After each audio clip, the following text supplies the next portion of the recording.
రాత్రికాల ప్రార్థన.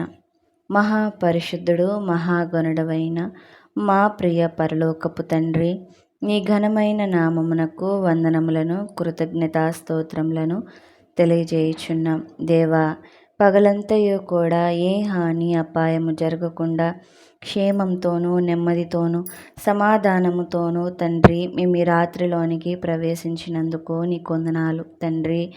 ఆయుష్తో దేవా మమ్మల్ని ఉంచినందుకు నీకు వందనాలు తండ్రి. అనేక మంది ఇటువంటి తరుణమును చూడలేకపోయినారు దేవా. ఎన్నో ప్రమాదములు తప్పించుకొని తండ్రి మేము ఈ స్థితిలో ఉన్నామంటే కేవలం నీ యొక్క కృప, కేవలం నీ యొక్క దయనే తండ్రి. దేవా, ఈ రాత్రి వేళలో మా కుటుంబములను నీవు జ్ఞాపకం చేసుకోనండి, మమ్మల్ని కూడా నీవు జ్ఞాపకం చేసుకోనండి తండ్రి. మా కుటుంబములను నీవే సంరక్షించండి. మా కుటుంబమునకు కావలసిన ప్రతి ఈవిని కూడా నీవే అందించండి దేవా. ఈ రోజున తండ్రి అనారోగ్య పరిస్థితుల్లో ఉన్నవారిని నీవు జ్ఞాపకం చేసుకునండి. ఆరోగ్యమును దయచే, ఆనందమును దయచే, క్షేమముతోనూ నెమ్మదితోనూ సమాధానంగా వారిని మీరు ఉంచండి తండ్రి. ఈ లోకంలో దేవా పేదవారు ఉన్నారు, ధనికులు ఉన్నారు తండ్రి. దేవా, పేదవారు తండ్రి కంట్లో నలుసుపడిస్తే తీసుకోలేని పరిస్థితి తండ్రి. వారికి నీవు చూయించుకోలేనంత పెద్ద వ్యాధులను నీవు దయచేయకయ్యా. ఒకసారి నీవు జ్ఞాపకం చేసుకోనండి తండ్రి.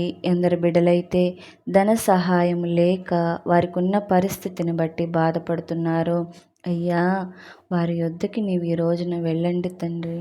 వారిని ఒకసారి నీవు జ్ఞాపకం చేసుకునండి తండ్రి. వారి పరిస్థితి రెక్కాడితే కానీ డొక్కాడన పరిస్థితి.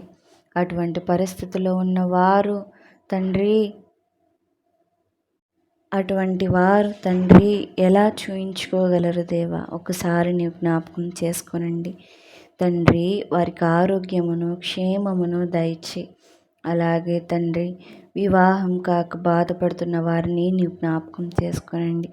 మంచి భాగస్వామిని వారికి దయచేసి వివాహము ఘనంగా జరుగుటకు నీవు సహాయమును దయచే దేవా. వృద్ధులని నీవు జ్ఞాపకం చేసుకోనండి. పసిబిడ్డల్ని నీవు జ్ఞాపకం చేసుకోనండి తండ్రి.